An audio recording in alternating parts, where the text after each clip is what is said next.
မြက်ကမှန်တက်ချင်သူတွေအတွက်ဆောင်းရံရှောင်းရံလေးကိုပြပြပေးချင်ပါတယ်ရှင်။ကိုစိတ်ကြိုက်ရအောင်ရွေးချယ်ဝယ်လို့ရပါတယ်ရှင်။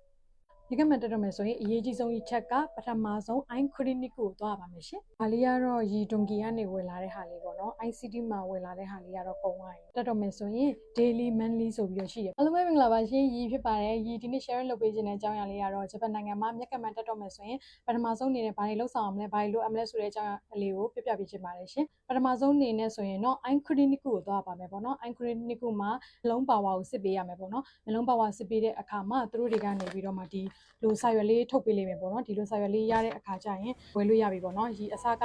ဒီတွန်ကီတို့ဘာလို့မှဆိုရင်အလွယ်တကူရတဲ့အခါကျတော့ရီကနေပြီးတော့ဝယ်ဖို့လုပ်တဲ့အခါကျတော့အယောင်ဝန်ထမ်းကောင်မလေးကနေပြီးတော့ပြောပေးတယ်ပေါ့နော်ဒီတိုင်းဝယ်လို့မရဘူးမျက်လုံးကိုစစ်ထားတဲ့စာရွက်ရတော့မှဝယ်လို့ရမယ်လို့ပြောလို့ရီဒီတက္ကနောပပမှာရှိတဲ့ ice clinic ကိုသွားခဲ့တယ်ပေါ့နော် ice clinic ကိုသွားတဲ့အခါကျတော့သူကဘာလို့ဖို့လဲမျက်လုံးကိုဘာလို့စစ်ချင်တာလဲလို့မေးတဲ့အခါကျတော့ရီကဒီမျက်ကမှန်တက်ချင်လို့ပြောတဲ့အခါကျတော့သူတို့တွေကမျက်လုံးကိုစစ်ပေးတယ်ပေါ့နော်မျက်ကမှန်တန်နီးတွေချွတ်နီးတွေဘယ်လိုလုပ်ဆောင်မလဲဟာလေးတွေပြပေးတယ်ပေါ့နော်နောက်ပြီးတော့သူတို့အဲ့ဒီ ice clinic မှာလည်းရောင်းနေပေါ့နော်ဝယ်လို့ရတယ်ရီကတော့မွေတော်ဦးလို့ပြောပြီးတော့ဒါမွေတော်ဦးဆိုရင်လည်းသူတို့ကဒီစိတ်ချရတဲ့ဆိုင်တွေမှာဝယ်ပါပေါ့နော်ဝယ်တော့ဆိုတော့အဲ့တက္ကနောပပဘေးနားမှာရှိတဲ့ဒီ ice clinic ဘေးနားမှာရှိတဲ့ ICT မှာရီကနေပြီးတော့ဝယ်ခဲ့တယ်ပေါ့နော်စေကနေပြီးတော့ဒီလိုစာရွက်လေးပေးလိုက်တယ်ပေါ့နော်ဒီလိုစာရွက်လေးပေးလိုက်တဲ့အခါကျတော့ရီကဒါလေးကိုပြပြီးတော့ဝယ်တယ်ပေါ့ဝယ်တဲ့အခါကျတော့သူတို့တွေက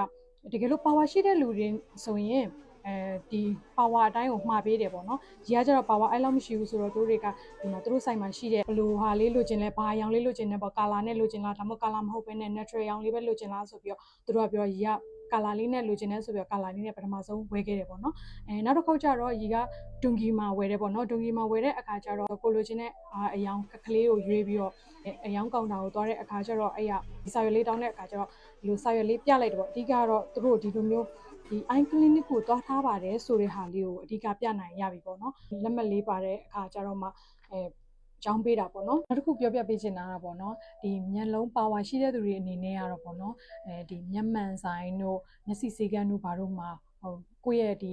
မျက်လုံးပါဝါနဲ့တိုင်းပြီးတော့ဝယ်တာကောင်းတယ်ပေါ့နော်ရင်းနေနဲ့မျက်ကမှန်တက်တော့မယ်ဆိုရင်ပထမဆုံးလှုပ်တင်တာလေးပေါ့နော်2 and 3လေးကိုပြောပြပေးချင်ပါတယ်ပထမဆုံးမျက်ကမှန်တက်တော့မယ်ဆိုရင်လက်ကိုတေချာဆေးပြီးတော့မှတက်တင်တယ်ပေါ့နော်နောက်ပြီးတော့မျက်ကမှန်ကို8 နာရီထပ်ပို့ပြီးတော့အကြာကြီးထားပြီးတော့မနေသင့်ဘူးပေါ့နော်နောက်တစ်ခုကကျတော့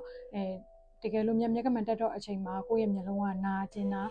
ဆက်တာဘာညာဖြစ်တယ်ဆိုရင်တော့ချက်ချင်းပဲမျက်ကမှန်ကိုချွတ်တင်တယ်ပေါ့နော်မျက်ကမှန်ကိုထုတ်ပေးတင်ပါတယ်နောက်ခုရှောင်ရံနေနဲ့ကကြတော့ပေါ့နော်မျက်ကမှန်ကိုတက်ပြီးတော့ပေါ့နော်မအိတ်တင်ပါဘူးနောက်ပြီးတော့အခါကျတော့မျက်ကမှန်ကိုကိုယ့်ရဲ့မျက်ကမှန်ကိုတခြားသူနဲ့ sharing လုပ်ပြီးတော့မသုံးသင့်ပါဘူးရှင်ဆိုရင်တော့မျက်ကမှန်ကိုဒီဒွန်ကီတို့ဒီမျက်စိစေးကန်းနေနောက်တစ်ခါကျတော့ဒီစူပါမားကတ်တွေမှာဝယ်လို့ရတယ်ပေါ့နော်နောက်တစ်ခါကျတော့ Amazon ကနေလည်းမှာလို့ရပါတယ်ရှင်အားလုံးပဲကျေးဇူးတင်ပါတယ်နောက်ထပ် sharing လုပ်ပေးမယ့် video လေးတွေနဲ့ထပ်လာခဲ့ပါမယ် bye bye